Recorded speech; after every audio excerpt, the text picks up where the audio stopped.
Autoroute A9, celle qui traverse la frontière entre la France et l'Espagne. Chaque jour, 75 000 véhicules transitent au péage du Boulou, l'un des plus fréquentés de France. Parmi eux, des centaines de camions. Avant d'y arriver, certains d'entre eux vont être inspectés sur le parking de la brigade des douanes du Pertus. Depuis le poste de commandement, c'est Daniel qui est chargé d'organiser cette grosse opération. Il y a un système de signalisation qui est en amont, donc qu'on pilote avec l'ordinateur, qui indique au camion qu'il faut qu'il passe à droite, quoi. Comme le montre cet écran, les douaniers changent en temps réel les panneaux de signalétique visibles sur l'autoroute. C'est comme cela qu'ils détournent les poids lourds pour les contrôler. Allez, c'est parti. Normalement, les premiers camions devaient rentrer dans les 30 secondes qui viennent. Ce matin, l'objectif de Daniel, c'est le trafic de stupéfiants. Vu leur volume, les poids lourds sont des caches idéales pour transporter de grosses quantités de drogue. Le premier camion est polonais. Il revient d'Espagne, chargé a priori de produits frais. Hervé et Bruno vont le contrôler, même si le chauffeur prétend que son chargement a été scellé dès son départ. Ça, c'est un plan de société qui met eux. Alors nous, on le fait sauter, mais c'est pas un plan de douane. Pour nous, ça vaut rien, ces plombs. À l'intérieur, des cagettes de pêche. Des murs, hein? Non, elles sont bonnes. Hervé a de l'expérience. Il le sait, il ne trouvera rien d'illégal dans ce camion. Il décide donc de le laisser partir. Les contrôles vont ainsi se poursuivre toute la matinée. Vous ouvrez les rien. Le camion auquel s'attaque Bruno est rempli de vêtements. Dans ces cas-là, le douanier recherche des contrefaçons. À première vue, aucun indice suspect. Il lui suffit d'un seul coup d'œil pour savoir qu'il ne trouvera rien d'intéressant. Ouais, mais c'est pas de la... C'est pas de la marque. Hein. C'est bon, on ferme. Hein. Ouais, Thierry, c'est bon, c'est fini, on ferme, c'est bon. Les contrôles sur le parking n'ont rien donné. Alors Daniel et ses équipes décident d'aller arrêter les camions directement au péage. Une stratégie payante, comme vous allez le voir, avec ce poids lourd anglais. Pour Pascal, d'emblée, la diversité de la cargaison est suspecte. À l'inspection des documents, c'est surtout la présence d'une cafetière au beau milieu du matériel industriel qui met la puce à l'oreille du douanier. Bon, des bobines, pas des bobines, des emballages de papier, soi-disant. Mais il y a une machine à café là qui me chagrine un peu. Where is the coffee machine? Where? No, there is. Mais non. Daniel n'a pas perdu de temps. Il est déjà dans la remorque en train de vérifier le chargement. Alors là, c'est bien, là, c'est bien. Et là, c'est pas bien. Pas bien, mais rien d'illégal. Daniel poursuit ses recherches. Et dans ces boîtes recouvertes d'un film plastique noir, il va enfin toucher au but. Je ne sais pas ce qu'il y a dedans. En principe, c'est des pièces auto, mais bon. Rien n'empêche d'y rajouter quelque chose. Et en tant que douanier, donc vous avez le droit d'ouvrir... Oui. On a le droit de tout regarder. On va regarder ce qu'il y a dedans. Les douaniers avaient vu juste. Au fond de cette caisse, pas moins d'une cinquantaine de sacs d'herbe de cannabis. Pascal, appelle les autres et mets-lui les pinces. Les pinces? Ouais. Le chauffeur est immédiatement arrêté. Les douaniers du Pertus ne le savent pas encore, mais ils sont sur le point de réaliser l'une des plus belles affaires de l'année. T'as vu là? Oui, il faut... Drogue, cigarettes d'importation, voitures volées, les autoroutes françaises sont des grands axes empruntés par tous les trafiquants. Fondus dans la masse des automobilistes, ils transportent leurs marchandises illégales en essayant d'échapper aux forces de l'ordre. Vous êtes passé en garde à vue. On y va tout de suite. Au sud, les dealers empruntent la 9 pour acheminer la drogue en provenance d'Espagne et du Maroc. Les douaniers de la brigade du Pertus tentent d'endiguer les dizaines de tonnes de cannabis qui franchissent la frontière tous les ans. Combien vous avez découvert dans cette voiture? Un peu plus de 110 kilos de résine de cannabis. La nuit, ce sont les hommes de la police aux frontières qui doivent affronter des trafiquants prêts à tout. Les au sol! Au sol! Face contre terre! Face contre terre! Au nord, sur l'autoroute A2, les douaniers de Cambrai sont eux aussi confrontés à ces nouveaux forçats de la route. ils n'hésitent plus à foncer sur les forces de l'ordre pour sauver leurs marchandises achetées en Belgique ou en Hollande. C'est quoi, monsieur, comme marchandise? C'est de l'herbe. De l'herbe. Sur les autoroutes, les douaniers ne traquent plus seulement les dealers. Avec la hausse du prix du tabac, ils pourchassent des contrebandiers qui alimentent un marché noir en pleine explosion. Mais aussi des voleurs de voitures de luxe qui écoulent leur butin dans les pays de l'Est. C'est bien un véhicule qui provient de Neuilly-sur-Seine. Enquête sur les autoroutes de tous les trafics. Au péage du Boulou, la fouille du camion anglais suspect est loin d'être terminée. Voilà, ça c'est de l'herbe de cannabis, c'est la belle affaire. Daniel et ses collègues ont découvert une belle quantité de drogue. Et vu la taille du poids lourd, ils espèrent en trouver encore plus. En attendant, le chauffeur risque déjà plusieurs années de prison. Mais là, il va y avoir une mise en retenue douanière. Lui, il va avoir quelques problèmes surtout. Et ouais. Bon, ouais, parce que c'est haut quand même, hein, ouais. Peut-être une centaine de kilos alors, ouais, peut-être, ouais. Allez, on va partir en procédure, et puis voilà. Tu vois, on se plaignait qu'il n'y en avait pas. Voilà. Le chauffeur va être entendu par les services d'enquête des douanes. Ils veulent savoir à quel point il est impliqué dans le trafic. Pour l'instant, il joue les innocents. On the pallets. Is it on the pallet? Yeah. Is it on the pallets? L'homme n'a pas l'air inquiet. Mais pour Daniel, cette prise, c'est déjà une victoire. Ah ben oui, hein. On travaille pour ça. Ça fait plaisir, en plus sur un camion, c'est pas évident quoi. Tiens, quand avec tous les camions qui passent, hein. Ah, je suis content, hein. Le suspect va devoir s'armer de patience car c'est une longue procédure qui commence. Escorté par les douaniers, son camion est conduit sur le parking d'un garage où il sera scrupuleusement inspecté. Là, on va débâcher des deux côtés, comme ça on va pouvoir sortir tout ce qu'on veut sortir. La drogue va être extraite du camion, puis de la caisse, afin d'être pesée. Il y en a pas mal quand même, hein. Les douaniers n'en reviennent toujours pas. Vu la tournure des événements, le chauffeur est de plus en plus inquiet pour son avenir. Sur la balance, le poids de la drogue confirme l'importance de la saisie. Donc en tout, ça fait combien? 55 500. D'accord. C'est une belle prise, Daniel. Oui, ça va, ouais, ça reste dans la moyenne. Ça a beau être dans la moyenne des saisies de la brigade du Pertus, cette fois le chauffeur va avoir du mal à s'en tirer. Il risque gros dans cette affaire, mais il prétend qu'il ignorait que la drogue était cachée dans son camion. No, the pallets are sealed out, the band's on them. I cannot get into the pallets, can I? And it was in Spain? Yeah. Yeah, where? Barcelona. Et l'immense carton que vient de découvrir Gérald, le chef de la brigade, ne va pas arranger les affaires du chauffeur. À l'intérieur, un chargement surprenant et surtout totalement illégal. Donc c'est un carton de stéroïdes anabolisants. Vous l'avez trouvé où? Au fond du camion, donc c'est une palette qui est à destination de l'Angleterre, donc en provenance du Pakistan ou du Karachi, on va voir ça, on va étudier ça de plus près. Dans chaque boîte, des ampoules de produits dopants que des sportifs peu scrupuleux s'injectent pour booster leur performance au mépris de leur santé. Les quantités retrouvées ont de quoi inquiéter. 54 cartons de 52 boîtes. D'accord. 1300 doses. Voilà. Ok. Ok. On est d'accord? On est d'accord. Moi, c'est la première fois. C'est interdit, oui, bien sûr. La commercialisation est interdite. Hein. Conduit en geôle pour la nuit, le conducteur anglais passera devant le juge dès le lendemain, en comparution immédiate. Il quittera le tribunal libre, faute de preuves suffisantes de son implication dans ce trafic. Son camion, en revanche, sera saisi et une enquête sera ouverte contre l'entreprise de transport.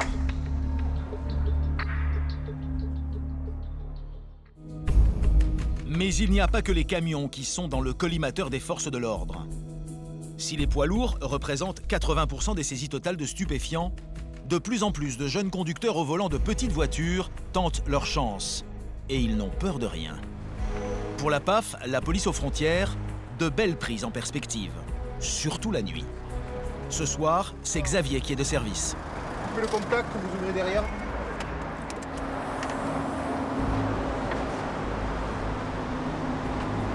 C'est bon, c'est parfait, je vous remercie, monsieur.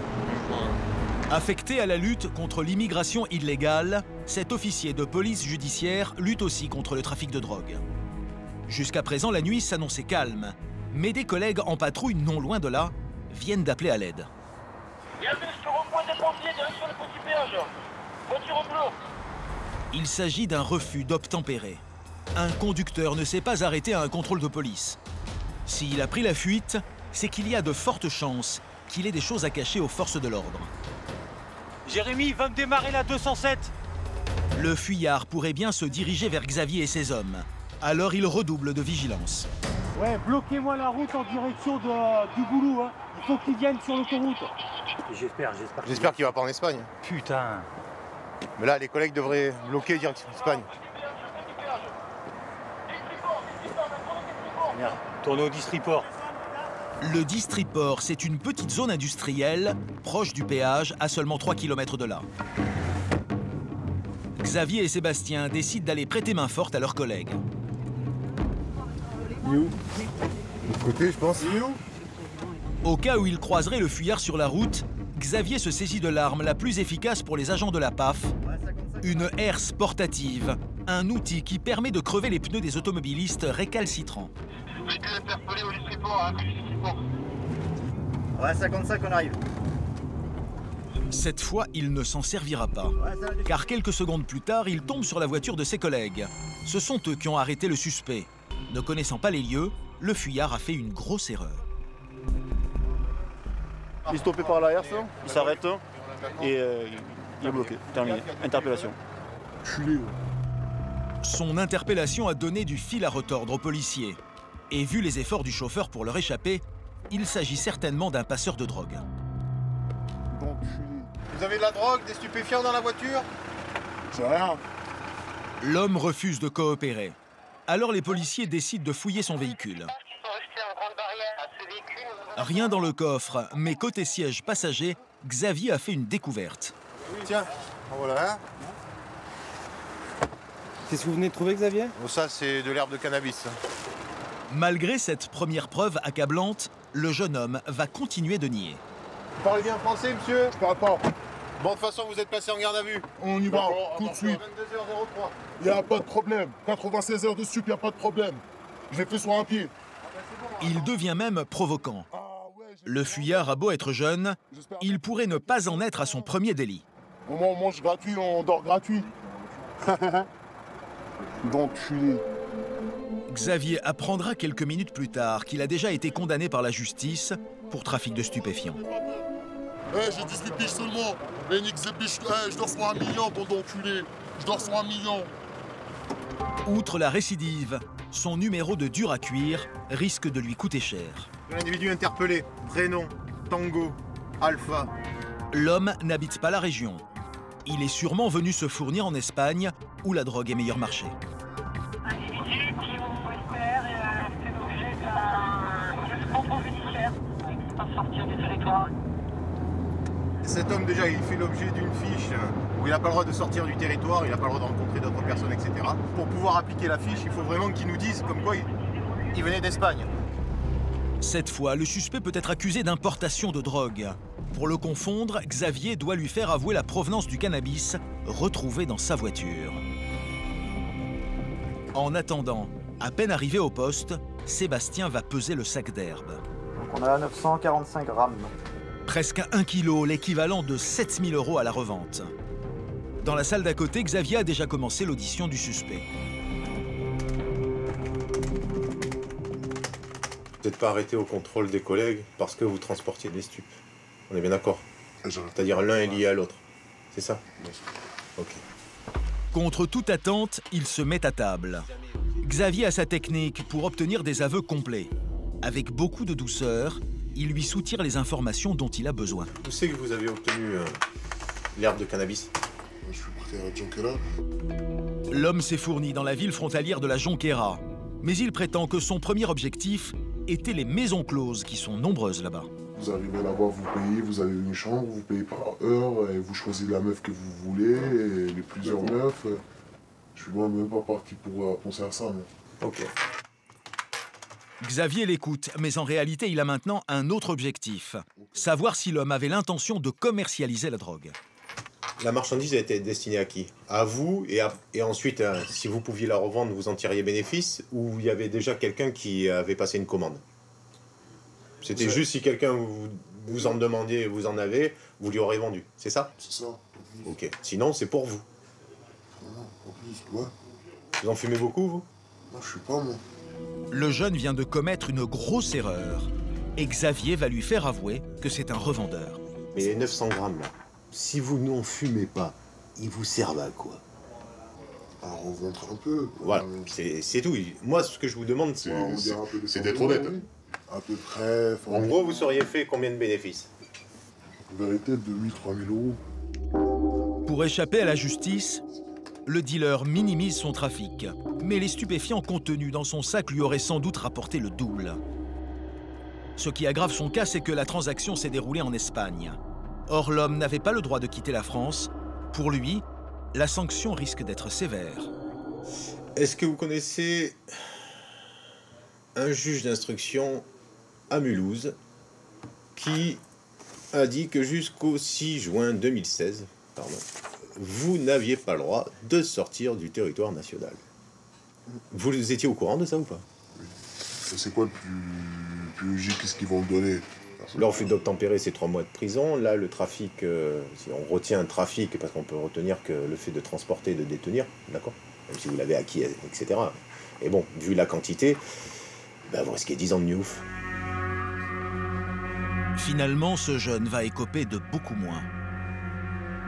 Malgré ses nombreux chefs d'inculpation, le juge le condamnera à une peine d'1 an et demi de prison ferme. Les délits de fuite sont devenus un problème majeur à la direction départementale de la PAF de Perpignan. Déjà 72 cette année contre seulement 24 l'an passé. Une augmentation prise très au sérieux par Nathalie, la chef d'équipe de nuit. Coucou, ça va? Ça va bien? Oui. En forme? Ça va, impeccable. La nuit passée. Ce soir, avant de partir en patrouille, Nathalie souhaite faire un point avec le capitaine Laurent sur ce phénomène qui met en danger la vie de ces hommes. La multiplication par 3 du nombre de refus d'obtempérer n'est pas anodine. Pour Laurent, les trafiquants s'en serviraient même pour faire diversion. Pendant qu'il y a 10 kilos qui passent derrière lesquels on se trouve, ben, il peut y avoir un autre convoi qui passera avec 70, 100, 150 kilos. Il faut que ça passe, voilà, à tout prix. Donc, si on ne s'écarte pas, si on ne peut pas s'écarter, on est shooté par le véhicule. C'est devenu une arme, c'est une arme pour eux.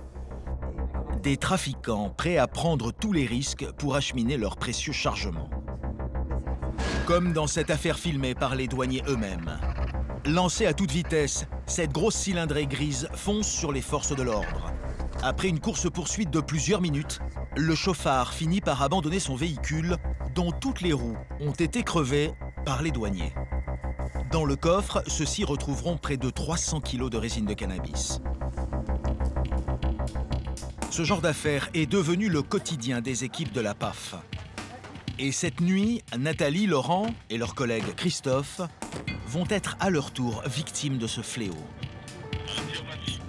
Quelques minutes après le début de leur service, les policiers reçoivent un appel radio. C'est une autre équipe de la PAF qui les prévient.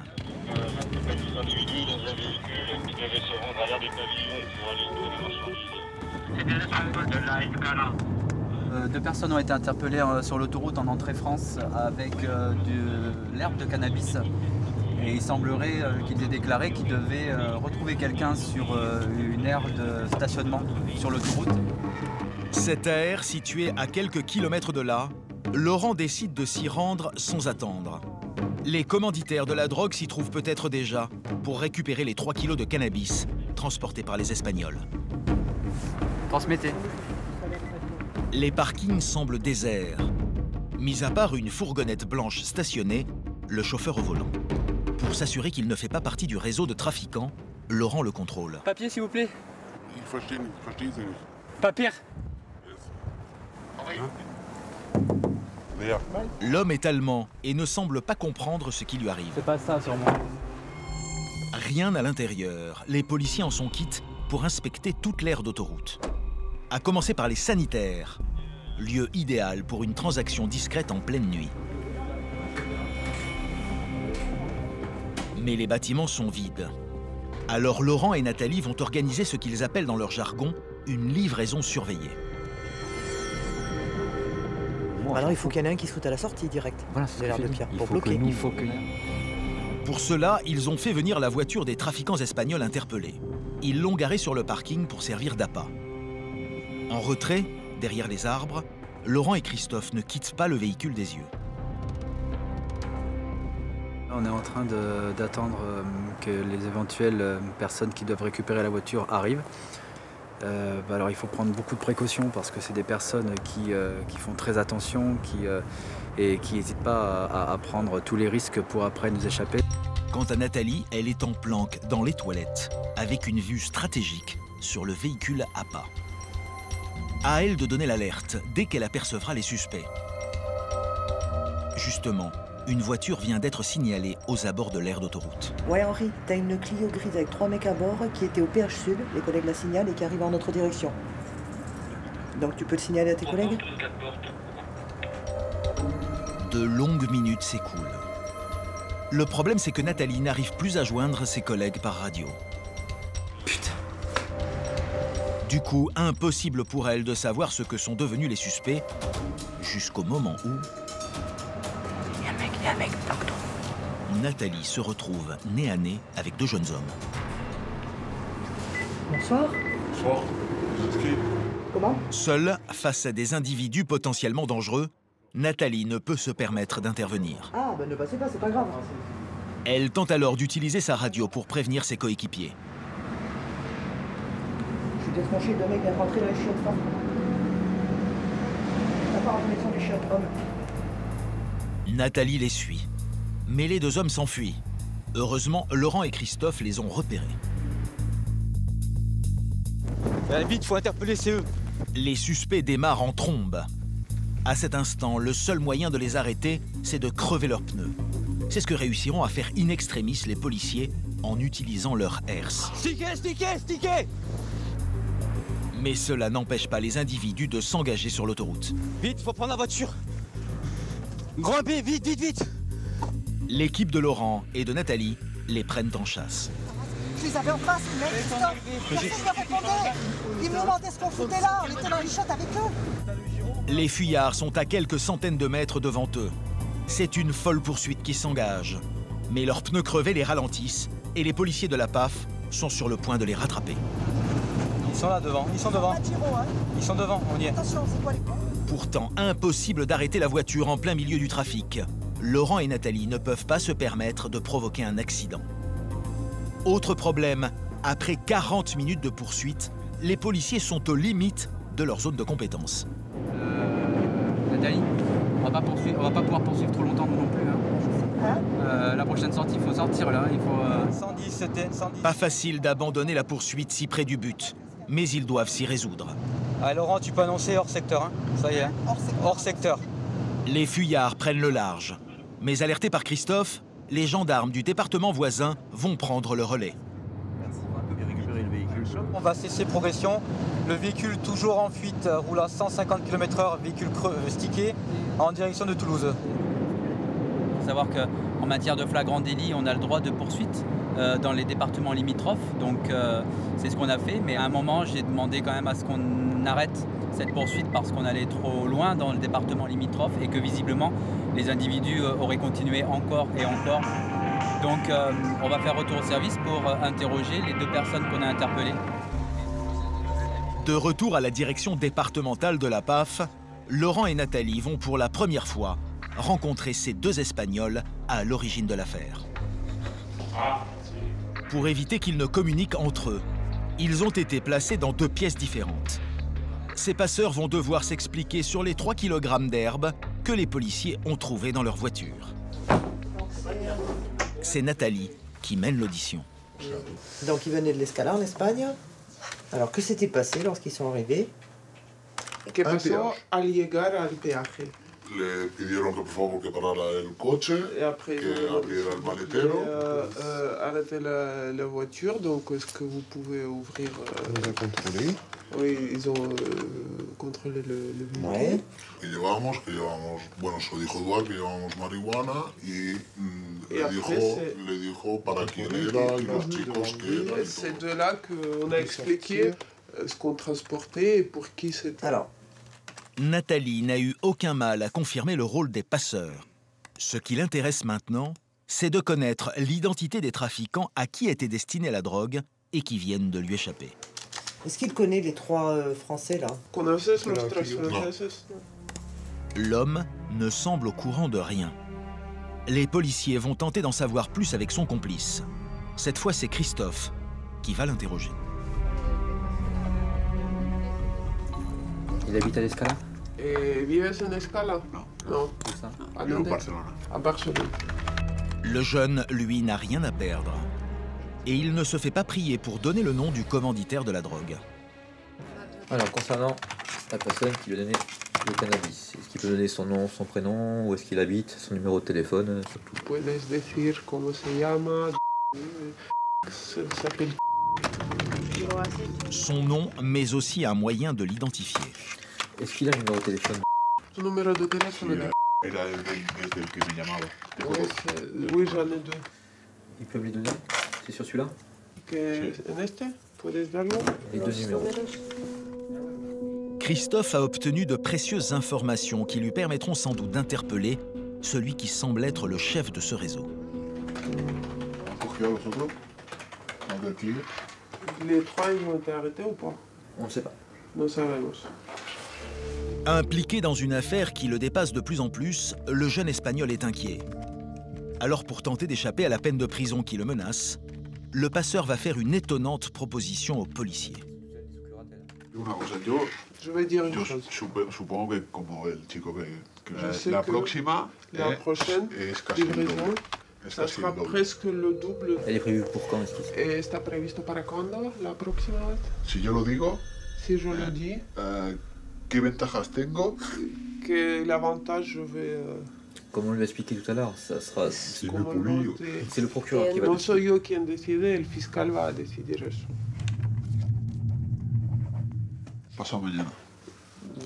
Donc ce sera fait, ce sera pour eux demain alors. Je ne veux pas aller en prison. Le lendemain, les trafiquants français devraient donc une nouvelle fois tenter de passer la frontière avec de la drogue. Avec ce dernier aveu, Christophe a fait considérablement avancer l'enquête. Mais le policier ne cache pas sa frustration. C'est bien parce que voilà, ça fait de la marchandise en moins sur la voie publique, le terrain. Maintenant, ça aurait été plus intéressant d'avoir en plus les trafiquants. Donc un petit manque de travail inachevé, mais bon, c'était pas mal. La bonne volonté du passeur ne lui aura pas suffi à éviter la prison. Il a été condamné, comme son complice, à 1 an et demi ferme par le tribunal de Perpignan. Mais la police judiciaire de Toulouse, désormais en charge de l'affaire, compte bien tirer profit de ces informations pour mettre la main sur les trafiquants. En France, aujourd'hui, toutes les frontières sont concernées par le trafic de drogue. Et l'autoroute A9 n'est pas la seule qu'empruntent les trafiquants. Dans le nord, l'autoroute A2 est un axe bien connu des dealers. Elle rejoint la Hollande et la Belgique. Mais pour eux, elle a un gros avantage, elle est moins contrôlée que la 1. À Cambrai, c'est la brigade de surveillance et d'intervention qui a la mission de contrôler cette zone frontalière. Douanier depuis 17 ans, Olivier multiplie les contrôles au péage d'Ordain. On va partir sur un point central dans notre dispositif, c'est-à-dire bien sûr le péage, qui a un point fixe. Pour les dizaines de milliers d'automobilistes en provenance de la Hollande et de la Belgique, c'est le premier péage qu'ils rencontrent. L'année dernière, les douaniers ont saisi près de 400 kilos de drogue ici.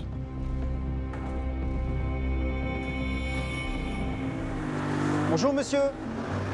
Douane française, venez de où monsieur? Quel était le but de votre déplacement? D'accord. Vous pouvez y aller monsieur. Au revoir. Pour les fraudeurs, c'est toujours un point sensible parce que c'est un point en fait où on fait du contrôle statique. Et du contrôle statique, pour eux, c'est leur gros moment de vulnérabilité. Après seulement 10 minutes de contrôle, ce sont deux collègues d'Olivier, Juliette et Nathalie, qui font une première prise. Qu'est-ce qui se passe? Je l'avais vu au truc. On a arrêté monsieur et on l'a mis sur le côté. Donc il a bien voulu se mettre sur le côté. Et quand on a ouvert son bagage qui était fermé par un cadenas, on a découvert la marchandise. C'est quoi, monsieur, comme marchandise? C'est de l'herbe. De l'herbe. De l'herbe. Que de l'herbe? Avec son allure de bon père de famille, le conducteur transporte en réalité deux grosses valises pleines de drogue. Il va être conduit à la brigade pour être interrogé. Olivier se met au volant de la voiture du suspect. Devant et derrière lui, les véhicules des douanes l'escortent. Un dispositif mis en place depuis quelque temps pour éviter que les complices des trafiquants interpellés tentent de récupérer la marchandise. Le problème, c'est qu'à chaque fois que vous contrôlez un véhicule, effectivement, vous avez le véhicule qui peut être chargé, mais rien n'empêche qu'il peut y avoir un véhicule éclaireur ou un véhicule derrière pour protéger la personne et la marchandise. Donc il faut toujours être sur le qui-vive et toujours protéger la personne et le service en question. Le convoi arrive à destination sans encombre. Pour les douaniers, c'est parti pour une longue nuit de procédure.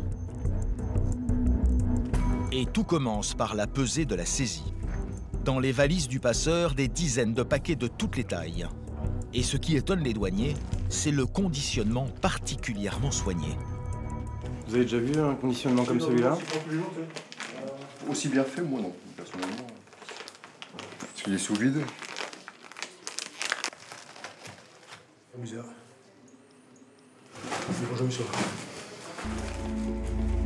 Et très vite, la quantité de drogue contenue dans les valises s'avère impressionnante. Une prise qui satisfait tout le service. La première valise, 13 kg 963. La deuxième valise, 13 kg 180. Qui nous fait un total de 27 kg 243. Voilà. Bravo, félicitations à tout le monde. Merci Babette. C'est beaucoup de satisfaction. Le sentiment du service bien fait. J'espère que ça portera ses fruits. Voilà. En attendant, ça se termine par la traditionnelle photo de la saisie. Mais pour les douaniers, la nuit est loin d'être terminée.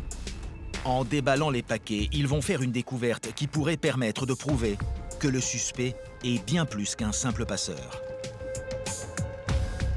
On a remarqué que sur celui-ci, donc il y a le nom de la personne. Donc on peut supposer que ce paquet est destiné à payer la personne, on va dire, en nature. C'est de plus en plus fréquent. Pour se rémunérer, le passeur doit revendre la drogue à ses propres clients. Aux yeux de la loi, il devient dealer et risque alors, comme ses commanditaires, jusqu'à 10 ans de prison. Pour en avoir le cœur net, les douaniers comptent sur l'audition de l'homme, prévue le lendemain. 8 h du matin. Vu les charges qui pèsent contre lui, le suspect a décidé d'être assisté par un avocat. Bonjour. Bonjour maître. Il sera présent durant toute son audition. C'est Juliette et ses collègues qui vont interroger le passeur. Comptant sur l'indulgence de la justice, l'homme ne se fait pas prier pour tout avouer. Vous deviez être payé combien pour ce voyage? 2500. 2500? Vous avez touché une partie déjà? Uniquement la livraison, puis la livraison. Mode de paiement, quantité, il détaille toutes les modalités du trafic. Il ne cache même pas avoir déjà effectué plusieurs passages. C'est le troisième. C'est le troisième. Vous avez utilisé le même trajet? Oui. Pas d'arrêt de notre part? Vous avez fait tout droit? Non, vous étiez là, mais vous êtes laissé à d'autres personnes. D'accord. Fallait klaxonner. Vous prévenir, faites des grands signes la prochaine fois. Mais ce qui intéresse le plus les douanières, ce ne sont pas les exécutants, mais leurs commanditaires. Cette fois, le passeur l'a rencontré quand il était lui-même en prison. Et il est d'origine étrangère? Il est français? Non, il est congolais. Il est congolais comme moi. Les douanières n'en sauront pas plus. Alors, pour clore l'affaire, Babette va tenter de lui faire avouer qu'il est lui-même dealer, comme l'atteste son nom retrouvé sur un paquet. Comment expliquez-vous que le service retrouve votre nom sur l'un des paquets d'herbe de cannabis? Quel paquet, c'est moi? Sur un paquet d'herbe de cannabis. Non. Là, je suis pas d'accord, c'est pas possible. C'est réalisé son truc, là, monsieur. Non. C'est pas possible. Personne ne connaît mon nom de famille. C'est pas possible. Je ne crois pas. La seule chose que vous ne pouvez pas dire, c'est que c'est les douaniers qui l'ont mis. Non, je n'ai pas dit ça. Vous en ben oui, mais j'ai pas dit ça. Eux, ils vous disent c'est un fait, monsieur. Le fait, vous ne pouvez pas le contester. L'homme savait qu'il risquait gros et il a tout fait pour nier la preuve des douaniers. Jugé au tribunal de Cambrai quelques semaines plus tard, il a été condamné à 3 ans et demi de prison ferme et 74 000 € d'amende douanière. À la frontière franco-belge comme à la frontière franco-espagnole, les trafiquants sont de plus en plus nombreux à forcer les contrôles des douaniers pour sauver leurs précieux chargements. Sur ces images tournées à Cambrai, on voit même l'un de ces passeurs éviter de justesse un homme des douanes. En se projetant à terre, l'agent a juste le temps de jeter une herse pour crever ses pneus. La course-poursuite s'engage. Quelques kilomètres plus loin, un des pneus finit par éclater, stoppant net la folle course du fuyard. L'homme est rapidement interpellé, les douaniers pistolets au poing. Dans son coffre, ce jour-là, il trouve 2 sacs contenant 22 kilos de cannabis. Depuis cet événement et l'explosion du nombre de refus d'obtempérer, les douaniers de Cambrai ont peaufiné leur technique de contrôle. Leur stop-stick, toujours prêt à l'usage, ils ne laissent plus aucune chance aux automobilistes réfractaires. À chaque fois qu'ils arrêtent un véhicule, ils se mettent à 3 pour l'encercler. Doucement, doucement, doucement. Slowly. Cette fois-ci, la fouille ne donnera rien. Le problème, c'est qu'aujourd'hui, à Cambrai, les trafiquants sont prêts à risquer la vie des douaniers, même pour de petites quantités de drogue. Avec son équipe, Olivier vient de prendre son service de nuit quand il reçoit un coup de téléphone. Allô ? Déjà posté au péage d'Ourdin, ses collègues ont une fois de plus été victimes d'un chauffard. Il y a tout à l'heure, ils ont resté qu'un véhicule défonce. Apparemment, ils ont eu le temps de crever des pneus. Donc là, bon, on va essayer d'aller renforcer le service. Olivier ne met pas longtemps à rattraper la voiture de ses collègues. Mets-toi devant, mets-toi devant. Les douaniers ont réussi à immobiliser le véhicule sur la bande d'arrêt d'urgence. Il faut dire que le pneu arrière du suspect est totalement détruit. Une fois encore, grâce à Juliette. J'ai arrêté monsieur qui disait transporter des fruits pour sa famille et en fait pas du tout. Donc je lui ai fait refermer le coffre et il est parti. Il a voulu partir et gesticuler. Intrigués par la scène, les automobilistes roulent dangereusement près. Un douanier est chargé de tenir les véhicules à bonne distance. Pendant ce temps, ses collègues mettent la main sur 2 gros cartons placés dans le coffre. Et ils n'ont aucun doute sur leur contenu. C'est de la skunk, ça c'est... Il n'y a pas que de l'herbe. Il pourrait y avoir également de la drogue dure. C'est quoi? Je sais pas, c'est pas moi qui ai cherché la voiture, monsieur. Il n'y a que quelques kilos de stupéfiants. Mais s'il s'agit de cocaïne ou d'héroïne, cela pourrait expliquer les risques importants pris par le conducteur. Olivier se charge de ramener le véhicule à la brigade, malgré l'état du pneu. Donc, ce monsieur, avec ses pneus courbés, ne pouvait pas faire une très très grande distance. Je peux rouler à 20-30 km/h. Dès que je commence à monter à 50-60, c'est une prise de risque qui est énorme.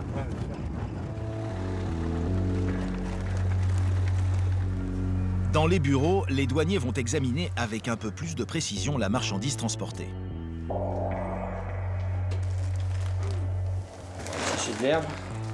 En réalité, il n'y a aucune trace de drogue dure. Oh, c'est de la résine. Je résine pas mal. Et des plaquettes de résine. Le chauffard a pris tous les risques pour n'acheminer au total que 7 kilos de cannabis en herbe et en résine. Selon la loi, son refus d'obtempérer risque à lui seul de lui coûter déjà 3 mois de prison ferme. Mais les douaniers n'en ont pas encore fini avec lui. Ils ont le pressentiment que la voiture n'a pas encore livré tous ses secrets. Juliette entreprend une fouille plus poussée et le suspect se montre à présent coopératif. Je savais pas si c'était un sachet de bœuf, je sais pas, dans mon sacoche.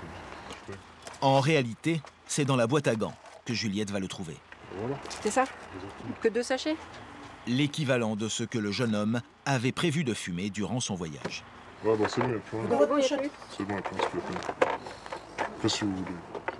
Comme bien souvent dans les affaires de stupéfiants, la voiture sera saisie. Mais ça non plus, son propriétaire ne l'avait pas prévu. Je devais la vendre mardi. Ah bah ouais, elle est vendue. Enfin, excusez-moi, ouais, mardi prochain. Ça y est, elle est vendue là. Ouais, je pense qu'elle est vendue. À la douane. Ouais, exactement. Lui finira sa nuit en cellule. Présenté au juge le lendemain, il écopera finalement de 8 mois de prison ferme et de 40 000 € d'amende. Si certains trafiquants décident de passer leurs marchandises en force, d'autres optent pour la manière douce. Et ils redoublent d'imagination pour dissimuler leur chargement. Les caches aménagées échappent rarement à l'œil exercé des douaniers. Écoutez, oui, voilà. Il est là. Donc ça, c'est le caisson dans lequel il y avait les produits stupéfiants. Et ce matin, dans le sud, à la brigade du Pertus, Michel vient de découvrir une installation originale sous une voiture contrôlée il y a quelques heures. On cherchait une cache aménagée, on cherchait pas autre chose. C'est dans des bonbonnes de gaz que les trafiquants avaient dissimulé la drogue. Le plus fort, c'est que cette voiture roulait réellement au gaz avant d'être aménagée. Ces bonbonnes, c'est bonbonnes qui marchent. Cette voiture, elle peut marcher au gaz. Enfin, elle pouvait marcher au gaz. Elle a marché au gaz avant qu'il y ait la cache aménagée qui soit faite. On a vu qu'il y avait des coupures au niveau du plancher à ce niveau-là. Donc, l'accès à la cage se faisait par le haut. Et pour que cette cage soit la plus discrète possible, les trafiquants n'ont pas hésité à refaire totalement le plancher de leur voiture. Ces deux plaques, elles étaient ressoudées par des points de soudure, on les a soulevées. Les 3 bouteilles de gaz étaient refermées, donc là on a eu qu'à les démonter et on est arrivé à la marchandise de fraude. Combien vous avez découvert dans cette voiture? Un peu plus de 110 kg de résine de cannabis. Et la drogue est encore là, entreposée dans le garage dans ces sacs de jute. C'était juste conditionné comme ça, plastique comme ça, et ça remplissait. Ah, même la bonbonne. Ah, même la bonbonne, voilà. Ce matin, au péage du Boulou, Michel et les douaniers du Pertus vont prouver une nouvelle fois que pour débusquer les cachettes, ce sont des experts. Ok, c'est bon, merci. Très vite, ils repèrent ce minivan. Des plaques d'immatriculation lituaniennes avec au volant un conducteur d'origine ukrainienne. Dès l'ouverture du coffre, la présence de feuilles d'aluminium confirme les soupçons de Michel. Ouais, que pour reboucher une cache, il n'y a rien de mieux que ça, quoi. Il l'a lu comme ça, c'est pour éviter que si la voiture passe au scanner, on voit la cache. Dans les coffres latéraux, un autre indice met la puce à l'oreille du douanier. Ouais, c'est refait tout ça. Ah bon? Qu'est-ce qui vous fait dire ça? Ouais, il y a une moquette qui est collée, une moquette n'est jamais collée. Ah, cigarette. Moi, c'est plein des deux côtés. Michel avait vu juste. Les 2 ailes de la voiture sont remplies de cartouches de cigarettes, mais il y a encore plus étonnant. Attends, tu vois ou pas? La totalité de la camionnette a été aménagée. Des centaines de paquets de cigarettes pourraient y être dissimulés. Pour le contrebandier ukrainien, à qui l'on a passé les menottes, c'est la fin du voyage. Okay. Il veut un avocat ou pas? Ah, je sais rien, je sais pas comment dire. Ok. L'homme est conduit à la brigade où sa voiture sera entièrement démontée. Ces cigarettes ukrainiennes auraient pu lui rapporter un sacré pactole. Il y a des cigarettes qui viennent de l'Est, c'est intéressant parce qu'elles sont à peu près 1 € le paquet là-bas. Donc c'est rentable. C'est rentable pour eux. Et ils les revendent en Espagne ou en France. Au marché noir, le paquet est revendu généralement 5 fois plus cher. Une rentabilité qui incite de plus en plus de personnes à se lancer dans le trafic. On va fouiller complètement la voiture, voir ce qu'il y a exactement et dénombrer l'ensemble des marchandises de fraude, donc les petites cigarettes, voir combien il y en a. Et en fonction de ça, on verra des suites à donner à l'affaire. Toutes les cachettes n'ont pas encore été découvertes. Mais cela ne saurait tarder car le contrebandier est tellement fier de son travail qu'il est prêt à dévoiler aux douaniers tous ses secrets. D'accord. Ah oui, regardez, puisque là c'est pas mal, il va nous montrer comment ça s'ouvre. Ah, il va nous montrer. Avec en prime un cours de démontage de voiture. Technique, hein. Technique. Les douaniers n'en perdent pas une miette. Ce qu'ils découvrent ici leur servira sûrement pour une prochaine affaire. Ok, d'accord. Ok, ben voilà. Original et très ingénieux. Le moindre espace a été utilisé. Chaque cachette est maintenant entièrement vidée. Pendant ce temps, une douanière fait les comptes. Il y en a combien donc en tout là au total? 178. 178 cartouches, soit 1780 paquets de cigarettes. Alors que la législation française n'autorise l'importation que de 4 cartouches par personne. Avec ce coup-là, le contrebandier aurait pu gagner un peu plus de 7 000 €. Pour savoir si l'homme pourra payer la lourde amende qu'il encourt, Nicolas évalue l'argent liquide dont il dispose. Il a que 205 €. En attendant, les douaniers saisissent le véhicule et toute la marchandise. Quant au chauffeur, il est relâché et reparti, sans sa voiture et sans cigarette en poche. Mais aujourd'hui, il n'y a pas que les cigarettes ou la drogue qui représentent un trafic juteux. Par les autoroutes, transitent des tas de marchandises non déclarées. La nouvelle tendance, les voitures de luxe volées dans les beaux quartiers et destinées à être revendues dans les pays de l'Est. Il est 2 h du matin. L'attention des douaniers de Cambrai est attirée par ce camionneur lituanien qui met un temps fou à payer le péage. C'est la douane, vous avez un CMR? L'air. L'air? Yeah. Nach Deutschland. Rien, pas si sûr. Après avoir consulté sa CMR, le document censé détailler le contenu de son camion, les douaniers décident de le vérifier.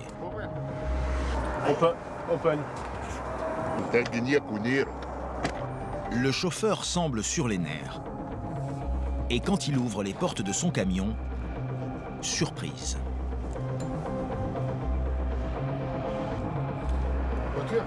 Wie viele Wagen? 3. Il y a 3 voitures là-dedans. Et pas n'importe quelle voiture. 3 4x4 de luxe, dernier modèle.